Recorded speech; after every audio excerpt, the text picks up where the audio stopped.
It's a shame that it's been so cold this week. What you're seeing now is the shortest my hair has been that I can comfortably remember, and every time I've been out this week I felt the cold on my scalp, and I didn't think I'd have to worry about that problem this side of 30.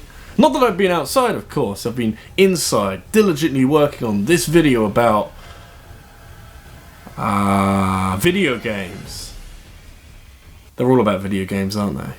You don't know that. Maybe one day they won't be. I'll get a better offer from another entertainment medium and I'll be riding off into the sunset with all my millions. Or maybe not, since history has taught us that in certain circumstances, massive changes don't always work out so well. Sometimes when a developer hands over the reins of one of their original creations to another studio, everything falls apart in spectacular fashion, review scores fall through the floor, and no one makes any money. And you gotta make that green somehow. In this age where studios are being bought out or merged and absorbed into one featureless grey blob of entertainment, I feel like we occasionally need to take stock and see what these changes in ownerships are doing to our favourite video games. I can't say that it's been all that good, that's for sure, and tends to cause a lot more disruption than any creative collaboration of ideas. There's a lot of hindsight in this video that allows me to sit atop this mound of know-it-allism and snarky remarks, but hopefully this helps to dissuade game studios playing musical chairs with exciting IPs in the future. Just leave it to the professionals.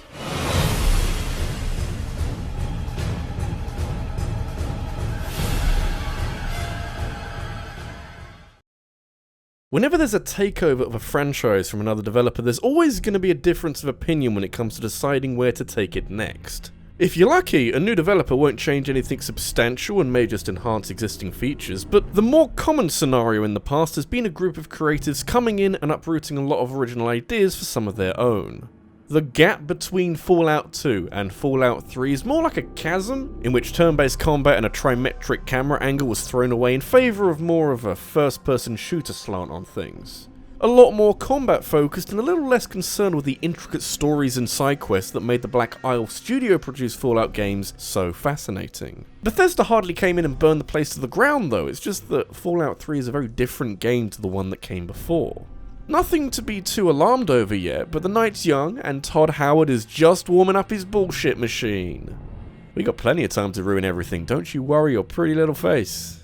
I distinctly remember a time when Fallout New Vegas was seen as a disappointment when compared to Fallout 3, which is strange because Obsidian made New Vegas and they spent more time and effort on storylines and factions and, the stuff which made Fallout amazing before Bethesda took over. It was seen as a disappointment because there were so many glitches, which to me is fucking hysterical, because the only place that Fallout has gone since then is glitches. They're more glitches than games now. Oh, I remember being excited for Fallout 4, that seems so long ago now. Maybe that just goes to show how much goodwill Bethesda still had with onlookers, and potentially how desperate fans were for a return to form after New Vegas underperformed. Unfortunately, Fallout 4 marks the true start of this franchise's decline, since you can tell that Bethesda had their priorities a little backwards, so that technical refinements were a job for after launch, and that Bethesda's quirky charms add character, rather than make everything else more aggravating to deal with. This came to a natural head with Fallout 76, the Fallout game least concerned with world building or role-playing or even quality assurance, and far more interested in shooting everything that moves within Bethesda's unstable servers and spending abhorrent amounts of money on microtransactions.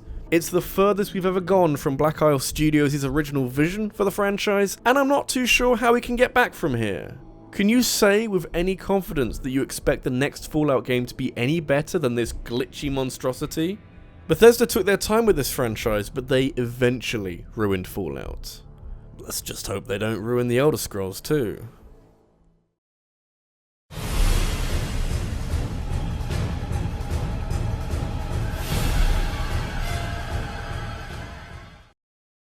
It's been 18 years, so I think it's a good time to ask a very important question.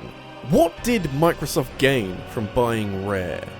That would sound like a stupid question if you asked it in 2002 off the back of multiple hit platformers and when Rare were the head of their class when it came to console exclusives, but in the years that have followed, I don't think you can say with any great confidence that Microsoft have used them to their strengths. Whether or not the popularity of Halo forced Microsoft to change course with their demographic and look for projects for Rare to do that line up with that, but it is a shame that a developer that once gave the world GoldenEye and Diddy Kong Racing was reduced to shoveling out Kinect games. Even worse is the ultimate fate of Rare's flagship franchise, Banjo-Kazooie, which was always likely to get some kind of sequel on the Xbox 360 given its popularity, but I don't think many people expected nuts and bolts. How could you not look at the first two Banjo games with all their jumping and collectibles and think, yeah, cars? It just makes too much sense.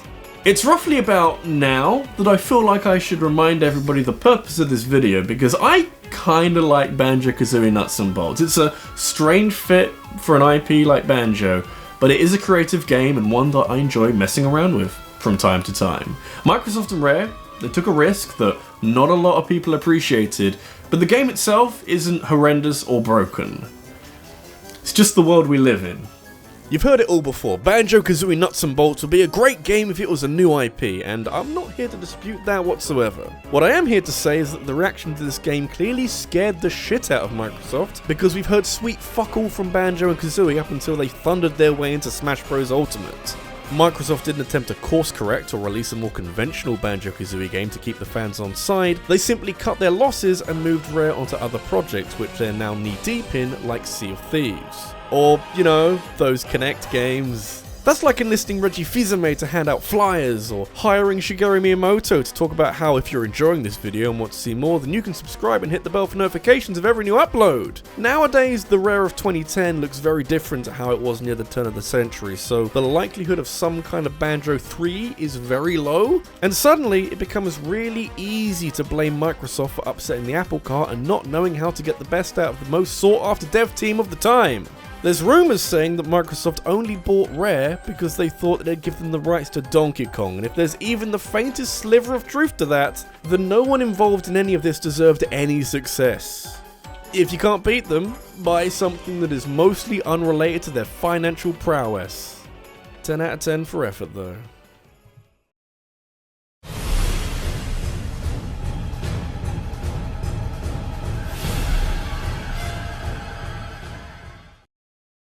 Why would a game studio ever willingly hand their intellectual property over to another developer? I can't be crazy for thinking that, right? What we're seeing in this video is just a few examples in a long list of mismanaged projects by inexperienced developers, and there has to be a really damn good reason why anyone would ever do this.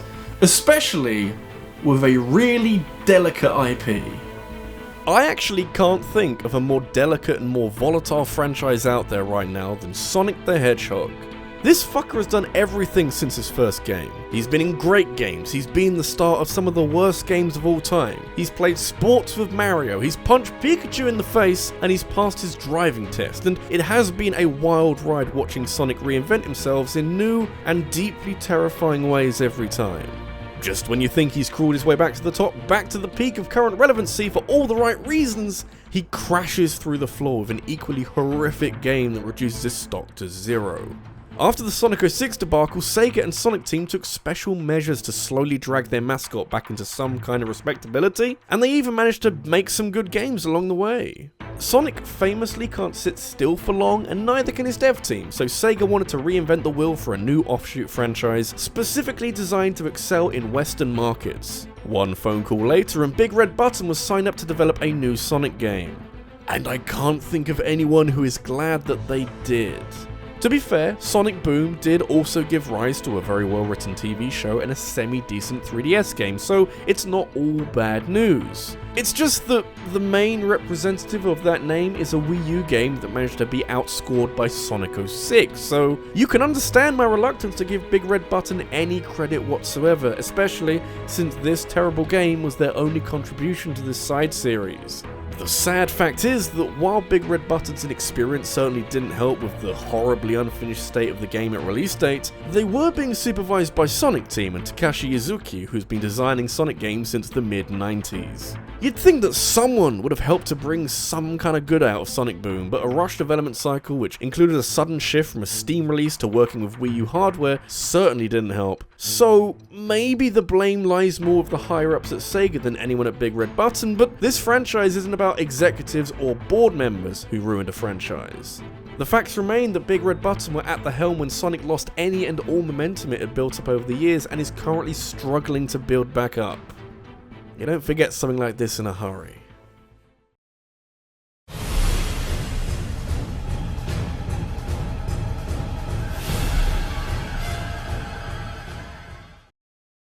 Well, it's been nearly 5 years since Konami's very public implosion. How do we all feel about it?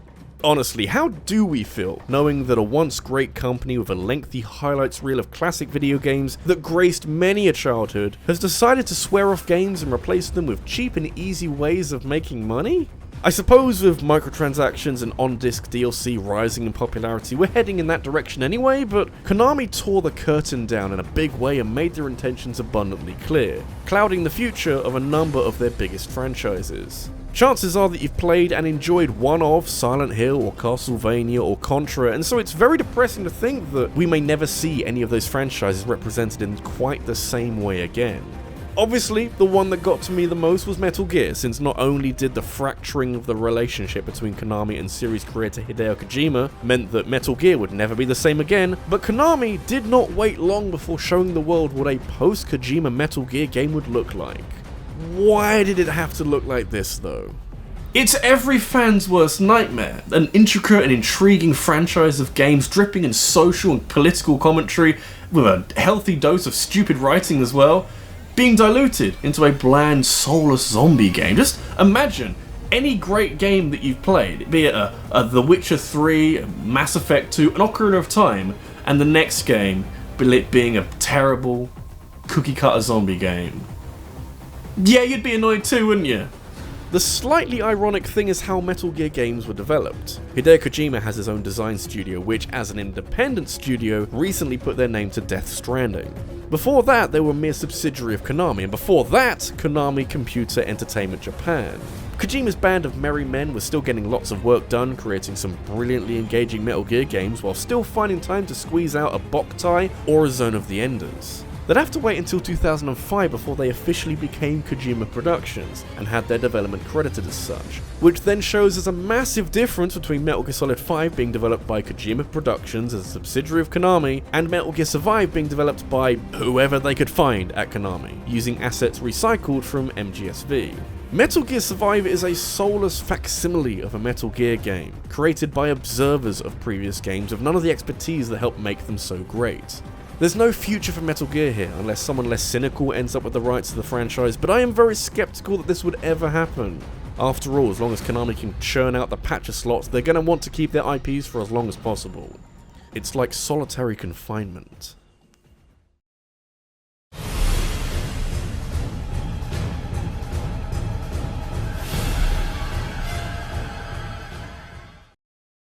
I bet you're sat at home thinking, wow, there's no way that RabbidLuigi has found anything that could top Konami's treatment of Metal Gear. Honestly, up until a month ago, I'd be right there with you on that one, because Metal Gear Survive makes me feel things that I didn't know I could feel. But that was before a story turned up on Twitter recently about the latest Cooking Mama game. I've played a few of these games. They're a pretty fun collection of mini-games masquerading as some kind of educative experience in sort of learning how to cook, and it can be a lot of fun seeing just how riled up Mama can get at your shitty dishes, like a more maternal Gordon Ramsay.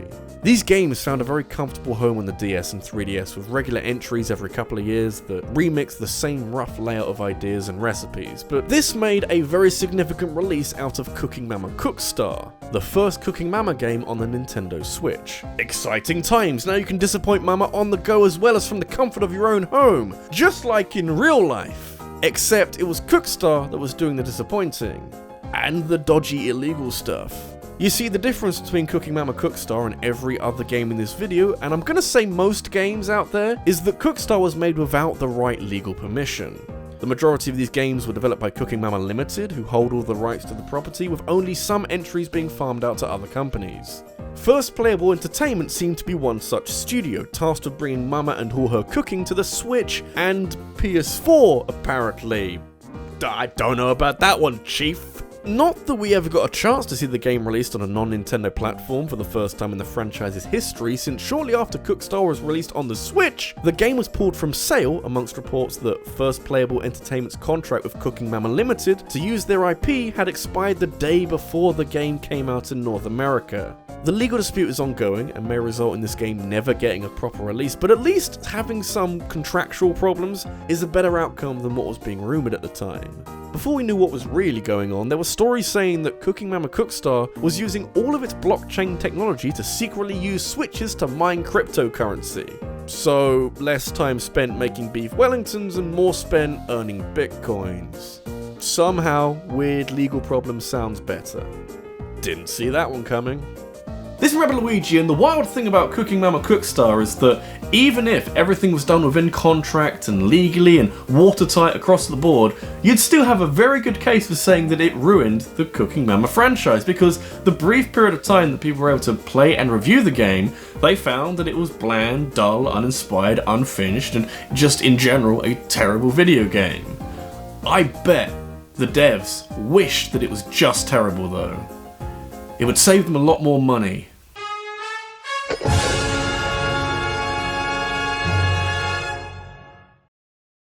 Have you got a topic that you'd like me to talk about next week? Make sure you leave a comment about that down below, because I'll be taking the most interesting suggestions and making a poll on the next video. In fact, here's one right now that I prepared from last week. I'll be revealing the winner of the poll on Twitter and taking suggestions for games to talk about that are related to that topic.